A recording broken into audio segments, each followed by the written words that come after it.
Hello everyone, hopefully all of you are fine. Today again I am here after a long time with a new topic, ratio and proportion.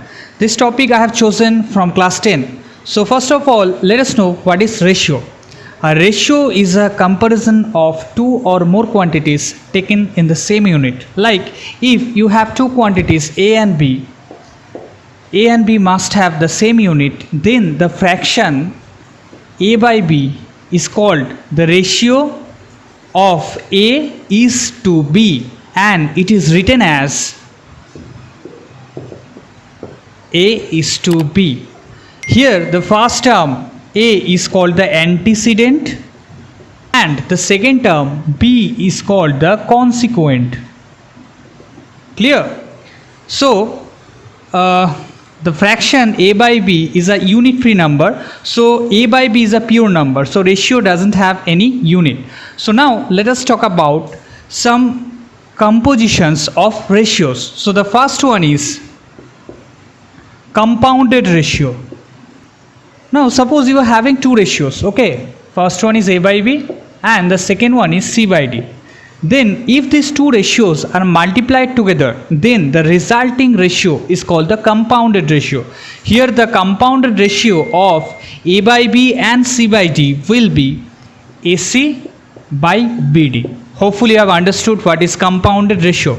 Next is duplicate ratio. What is duplicate ratio?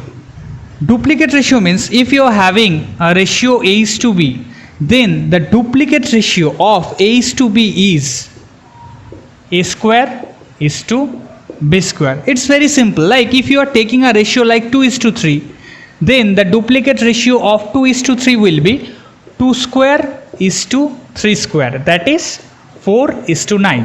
It's very simple. Now coming to the third one, that is triplicate ratio. Yes, it is triplicate ratio.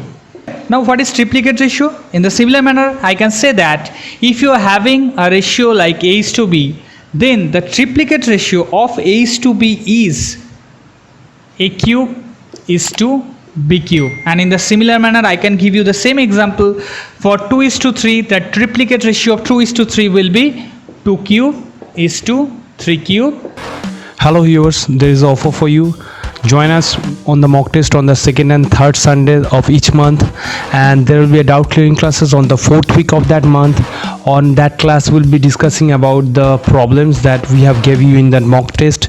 All the individual problems will be clear, and there will be a very minimum fees of 300 rupees by which you can join this mock test. And if you are willing to join our class also, our class online classes are going on for this pandemic. You can contact to our numbers that is given in the screen now. Thanks for watching. That is 8 is to 27. Hopefully till now it is clear to everyone. So coming to the next one, that is subduplicate ratio. Subduplicate ratio is, suppose you are having a ratio A is to B, then the subduplicate ratio of A is to B is square root of A is to square root of B. Clear? Subtriplicate ratio. In the similar manner I can say that if you are having a ratio A is to B, then the cube root of A is to the cube root of B is called the subtriplicate ratio of the original ratio A is to B. Now coming to the next one, and the last one is reciprocal ratio. Means the reciprocal ratio of A is to B is B is to A. Like for example, if you are taking 1 is to 2, then the reciprocal ratio of 1 is to 2 will be 2 is to 1. So that is all about the ratio. I have discussed the theory part of the ratio. Now let us come to the topic proportion. What is proportion? So in between let me just rub the board. Let me tell you what is proportion. An equality of two ratios is called proportion. Like if you are having two ratios, A is to B and the second ratio is C is to D, then the equality of these two ratio is called the proportion. This is called the proportion. Okay, this is a proportion, and symbolically it is written as A is to B is proportional to C is to D. And in the similar manner, as I told you earlier, that A, B, C, D are the quantities of the same kind and the same type. Clear? So next, coming to the topic, continued proportion. What is continued proportion? Now if I am telling you the quantities A, B, C, D, E, F and so on are in continued proportion, then mathematically we can write A by B is equals to B by C is equals to C by D is equals to D by E is equals to, and so on, like this. So hopefully you have understood what is continued proportion. I am repeating myself.